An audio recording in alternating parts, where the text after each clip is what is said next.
Will you please pray with me? Now, O Lord, take my lips and speak through them. Take our minds and think through them. Take our hearts and set them on fire with love for you. Amen. Today is the second Sunday in December. Yeah, only 2 more Sundays until Christmas. I hope you're ready. It also means it's the second Sunday in Advent. And during the Advent season, Christians consider various attributes each Sunday in Advent. So last Sunday was about hope. Pastor Don spoke to us about hope. And this Sunday is about faith, which kind of follows on top of hope. So what is faith exactly? There is an old story about a pastor who was fishing on the jetty. This pastor's name happened to be Don. Was not our Pastor Don. This was a different Pastor Don. Now, the Pastor Don in our story was also raised in Wyoming, but really, it's not our Pastor Don. Now, in Wyoming, there's a lot of land, but not a lot of oceans. So, unfortunately, when Pastor Don fell off the jetty into the ocean, he didn't know what to do about the riptide, and he got swept out to sea. But Pastor Don had a lot of faith, and he prayed to God for deliverance. And suddenly there was a fishing boat. And the fisherman said, "Do you need help?" But Pastor Don said calmly, "Oh no, God will save me." In a little while, a Coast Guard cutter came by, and the captain yelled, "Do you need help?" But again, Pastor Don said calmly, "No, God will save me." But sadly, Pastor Don drowned, and he went to heaven, where he asked God, "Why didn't you save me?" And God replied, "You fool, I sent you 2 boats." So this raises an interesting question in my mind about the nature of faith. Does faith consist first and foremost of blind belief in something? Now, I know I've mentioned to you before that I am participating in a program called the Academy for Spiritual Formation. This is a 2-year program, which I started last year in 2018. And as part of this program, I have to attend 8 one-week retreats. In between each retreat is about 15 weeks. And during these intervals, I am assigned 4 books to read. One of the books assigned before my last retreat was titled Gratefulness, the Heart of Prayer. It's by Brother David Steindl Rast. Brother David is a Benedictine monk who writes and teaches on the contemplative life throughout the world. And in this book, Brother David says that faith goes way beyond blind believing in something. I found his discussion about faith quite compelling, and I'm going to present some of his ideas for your prayerful consideration. In the very beginning of the story of our faith, as the Bible tells us, it starts with Abraham. He is, in fact, often called our father in faith. So if faith consists first and foremost in believing something, God would have certainly started Abraham off, first and foremost, with a set of beliefs. But this is not what happened. Yes, God does give Abraham some promises in which to believe, but first of all, God challenges his trust. In Genesis chapter 12, verses 1 through 4, the Lord said to Abram, "Go forth from your country, your people, and your father's household to the land I will show you. I will make you into a great nation, and I will bless you. I will make your name great, and you will be a blessing. I will bless those who bless you, and whoever curses you, I will curse. And all peoples on earth will be blessed through you." So Abraham went as the Lord had told him, and Lot went with him. And Abram was 75 years old when he set out from Haran. It seems the beginning of faith is practically empty of content. It is pure trust. Go forth is God's first word to Abraham. Go out is the challenge. Venture forth. In fact, the English language hardly lends itself to expressing the full impact of this calling. Outgoing, go out, would be more like it in the original Hebrew. But God doesn't stop there. Expression is piled upon expression to make this venture as challenging as possible to Abraham's courage. Go forth from your country, your people, and your father's house. And where is he to go? To a land I will show you.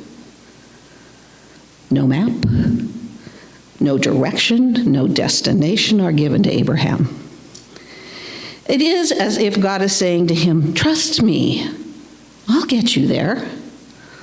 All you need is the courage to step out and leave everything behind. And this is how Abraham became our father in faith. And almost as a little aside to the story, we are told at this point now just exactly how old Abraham was when he ventured forth in faith. 75. Now, I don't know about you, but I wouldn't want to start setting forth and venturing forth at the age of 75. Most people don't feel very venturesome at that age. So it must have cost Abraham a fair amount of trust and courage. There is another decisive beginning of faith in the Bible, and this is the starting point of God's covenant with Abraham in Genesis chapter 17, verse 1. When Abram was 99 years old, the Lord appeared to him and said, I am El Shaddai. Walk before me faithfully and be perfect. According to one way of reading the Hebrew name of God, El Shaddai means, I am the one who sets the limit. I am the one who tells you what is enough. I am the one who determines the measure of fullness and perfection. But what is it that Abraham is still lacking? Walk before me and be perfect. The thing about Bible passages is they can help us, but in order to help us, we must allow God to put us on the spot. We must tell ourselves, I must tell myself, you must tell yourself when you're reading the Bible, stop and listen. This means me. This means you. If these were merely a call to Abraham, I'd be off the hook. But it's not merely a call to Abraham. It means me. To face this fact takes courage. Courage to accept myself. To accept myself as the person I am. It would be so much easier if I were some kind of spiritual giant like Abraham, or at least St. Francis or St. Teresa. But just little old me? There was once a rabbi who prayed, Lord, make me like Abraham. Gladly I will walk in your presence, but first, please, make me like Abraham. At this, a voice came from heaven saying, look, I've already got an Abraham. God already has an Abraham, and a St. Francis, and a St. Teresa. The one that God is calling here and now is me. No one but me has ever walked in God's sight with exactly my background, with exactly my talents, or even exactly with my shortcomings. Walk before me, God says, and I will show you that I can even lead as unlikely a candidate as you to perfection. Now, I can only accept this offer if I have the courage to accept myself, to accept the way I am as a given reality, as a given material to work with, as very much in need of change maybe, but in any case, as given. But the challenge to be myself is only one implication of God's call to perfect faith. There is more to it. I must walk in God's sight, and it cannot be by proxy. I look at myself and I wish I could dress up a little maybe, get my hair done, put on a bit of makeup. No. Naked exposure to God's sight, it's a hard thing to take. I want to hide, as Adam and Eve did in the garden. But there is God's voice calling, "Where are you?" This is God's challenge, to expose myself in trust and courage. This is the second implication of the call to perfect faith. And it is far more demanding than just the challenge to be myself. But we are not finished yet. There is a third challenge implied in God's call to Abraham. Walk before me faithfully and be perfect. Even as this summons me to God's presence, it is also clearly a challenge to walk. I mean, we might have expected God to say, stand or kneel or fall down before me, but no, walk is the word. Walking requires more trust, more courage. Throughout most of lifetime, except occasionally when there's ice on the sidewalks, we are likely to forget that walking is a pretty risky business. But senior citizens and toddlers know better. We had to take the risk of falling as toddlers, or we would never have taken a single step. Yet this is the form of locomotion that God demands of us on the path of faith. Not riding, not swimming, not flying, but walking, a constant losing and finding of our balance. Faith walks, and walking implies risk, and faith thrives on risk. Faith is trust and courage. Its opposite is fear, or rather fearfulness, unhealthy fear. What do you think is the most often repeated commandment in the Bible? It is this: fear not, be not afraid. It is the courage of faith that makes us perfect. What we must most urgently get rid of is fear. Faith courageously sets out toward the promised land, but fear holds on to anything it can get a hold of. And so fear weighs us down, fear slows us down. Faith is courage to let go, fear clings. The struggle of fear and faith crystallizes into the image of Jesus in his agony. In the Garden of Olives, he becomes the pioneer of our faith. But this trailblazing costs him bloody sweat.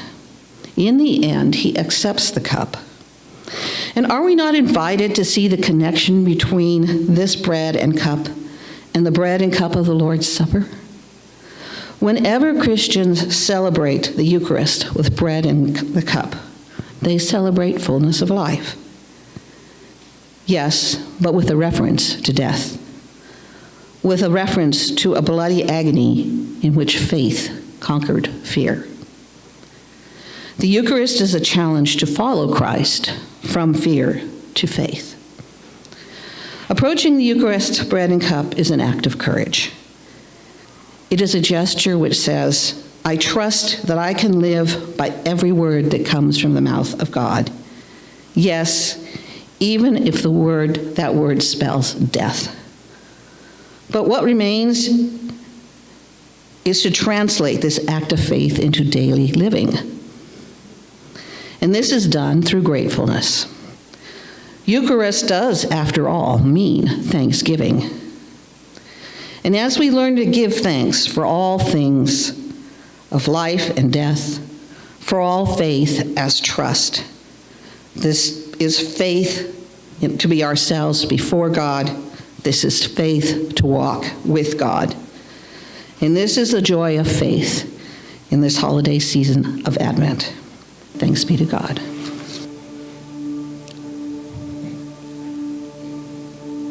There might be some of you this morning struggling with faith. As Pastor Francis said, faith isn't just a blind leap into the dark.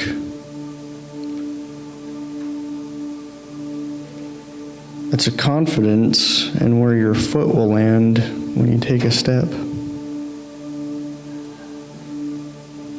That's faith.